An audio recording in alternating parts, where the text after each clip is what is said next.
Welcome to Inside AFIMSC, a podcast bringing Air Force leaders to listeners around the world. And I'm Veronica Kemeny. I'm with AFIMSC PA, and today I'm joined by Colonel Brent Hyden. He's the director of the Tyndall Program Management Office. He's a general engineer with an MBA, and he has been leading the recovery here at Tyndall. Sir, welcome. Thank you very much, Veronica. I'm really glad to be here this morning with you.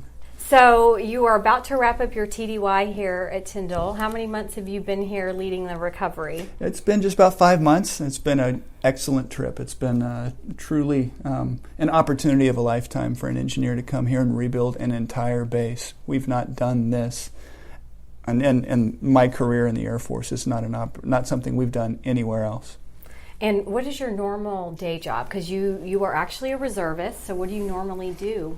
I'm a GS employee of the Air Force on the air staff. I will be going back to actually a little bit different job on the air staff. I'm going to be the division chief for MILCON and facility policy, working for General Allen on the air staff.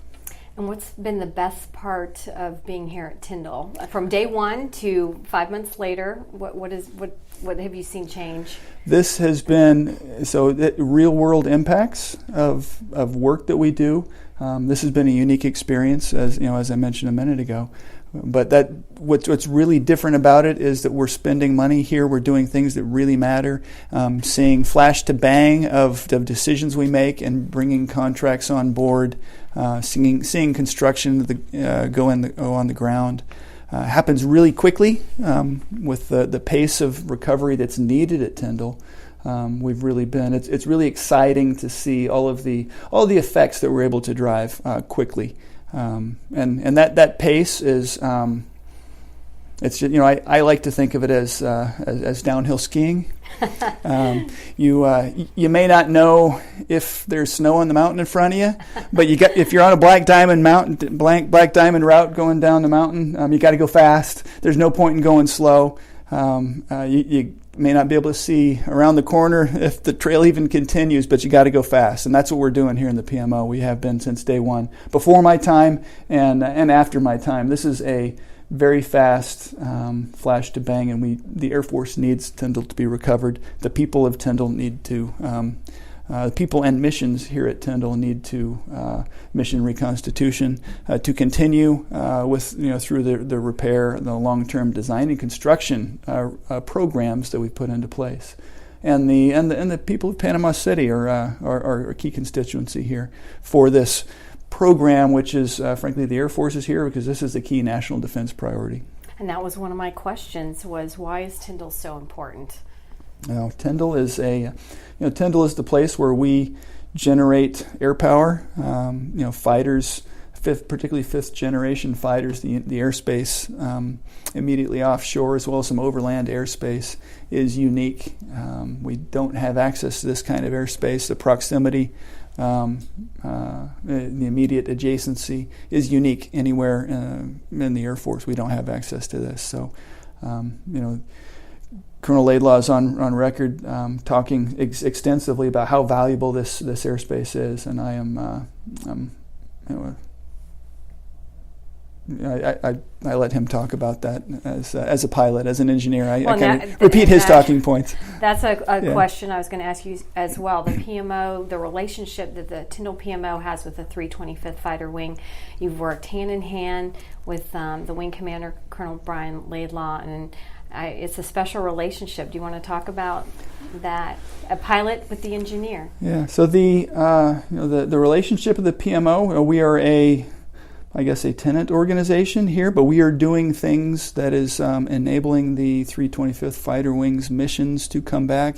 They have welcomed me as a person, and organizationally, the PMO is we are a part of the wing staff. We are integral to how they've been recovering mission, and so they got me at the table in the staff meetings, integrating. He values very much. Colonel Laidlaw very much values my advice, and I've got a 24-hour relationship with him if I need to get him on the phone. Not that I do call him at 3 a.m, but he would Air Force brother. take my phone call for. He knows and trusts. We got a good trust relationship. That's very valuable to me as I work things at this breakneck pace that we've been developing things in the PMO. And I know yesterday you and I were looking at numbers of buildings, and 108 have been repaired of 130. Are those numbers just amazing to you, what the PMO has been able to do with the people you have underneath you? Absolutely astounding. It's it's staggering if you step back and the numbers. It's hard to really they're abstract. It's hard to actually see those all in the context of the hurricane. But let me talk a little bit about the numbers a little bit.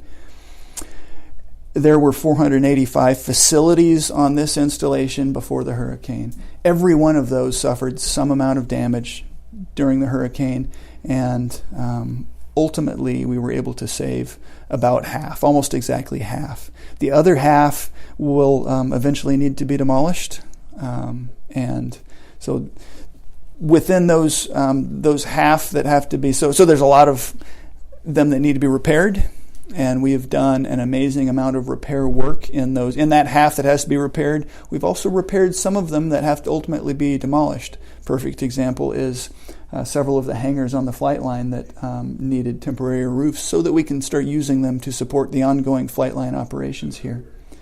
The half of the buildings that we can save, we've done a lot of temporary repairs in those, some expedient things in order to get the missions back up and get airmen and mission reconstitution happening back here on Tyndall. Some of those we skipped the expedient repair and went right to the permanent repair. A perfect example of that is the F-22 simulator building, which is a national asset to the pipeline of pilots that the F-22 fleet needs. Those simulators to be the 22 or 24 simulators. I forget exactly how many are in that building. That supports production of F-22 proficiency throughout the fleet. So skip to the other half of the facilities that will ultimately have to be demolished. We have done some repairs to those, but as we get MILCON money flowing to the base, which is the supplemental was signed last week, that's a key data point because we'll have FY19 supplemental, we'll have FY20 wedge funding within the FY. Explain what a wedge is for our listeners. So that's a marker that OSD put into the budget for FY20, and we're anticipating that that'll get us about 2/3 of the construction money that we need, the MILCON construction money that we need for the full build out of Tyndall, and so there will likely be an additional wedge in FY21. That's not all fully worked out. So you're excited that the supplemental was signed. I know that was important. And so exactly, what does that mean for Tyndall now? So my time here, I have spent, my main task was, as I took the baton from my predecessor, from Colonel Scott Matthews, my task was to put in place the long-term design and construction capability, the persistent design and construction capability to execute that MILCON and the longer-term repairs of the facilities that we could repair. So we did that. We put a lot of things into place that a lot of relationships with the Corps of Engineers, a lot of who was our execution agent for this money. A lot of things that we, frankly, I use the term that we're getting in the starting blocks, getting ready to sprint for executing those the big MILCON money. Acquisition research that's ongoing right now, engagement with industry, preparing relationships, preparing ideas, the big installation development plan that I'll tell you about in a minute, talking about what the rebuild looks like. All of those things, putting those into place has been really what I've been targeting during my time here, and seeing the supplemental come through kind of towards the end of my time here is it's an opportunity to start that sprint. Frankly, we didn't just create the machine, we started it moving here, and so it's a great validation of a lot of the things that we've done, that we can see the machine starting to sprint, if you will.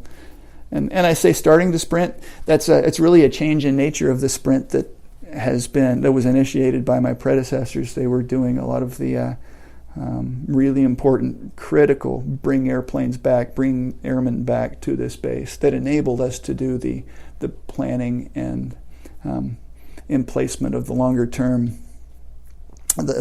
design and construction mission planning. You've also had a successful industry day under your belt, and recently you met with our civic leaders downtown, or our chamber downtown, where we hosted the local contractors. You're trying to get industry ready to join our team. What do you want to tell industry about Tyndall Air Force Base? So key partnerships. We could not rebuild this installation without both the really good ideas that come from industry on how to do contracting. This is a unique challenge here. So the ideas that come from industry on how we should put together these contract relationships, as well as technology ideas. We in the Air Force have been operating air bases for a while, but as mentioned, we're not rebuilding really cutting edge things anywhere. So this is an opportunity for us to ask questions and learn about what the right installation of the future technology injects are, and those come from industry. How does industry do this? How does industry rebuild a $2.6 billion campus? Those are key questions, and we've listened. Frankly, we under the federal acquisition regulations, it's really not possible for us to use a single. As the project owner, we use agents to contract for and to design agents, construction agents. It's really not possible for us to do a single prime contractor to do it all for us. So the PMO is here to identify the right agents, and as we've got it laid out with the major MILCON aggregated into 12 different zones. That's really in order to meet the pace of the construction that we need to meet with first aircraft arrival of the F-35 by September of 2023. That's really aggressive. That's a $2.6 billion of construction that hasn't yet been designed that we need to get into construction quickly. And oh, by the way, this is an operational airbase now and going forward. Day. This is not. We don't have the opportunity to take the airplanes out of this airbase and shut things down while we go and rebuild. This is too important of an airbase, so we are going to continue flight operations throughout, and we can absolutely do that. The way we do that is using ideas from industry, using sequencing, and I wanted to ask you too, because leading up to our industry day that we had, there was the call to white papers. We had 100 white papers that were submitted. What was that like to get all these ideas from industry? That seemed very cutting edge to me. Absolutely. So we crafted the request for white papers into 5 different categories, and intentionally asked for unconstrained ideas. Anything that didn't fit one of the 4 categories. The 5th category was really much an unconstrained pool. But I learned a lot. I read all the white papers, and there were some really good ideas that we've carried forward into both some process, program management, contracting, process things, as well as resiliency, as well as some other really good categories that have been important to build into the program. So any final thoughts for our listeners, Colonel Hyden? This assignment has been, this 5 months on the ground at Tyndall has been the professional opportunity of a lifetime for me as in my 24 years wearing this uniform.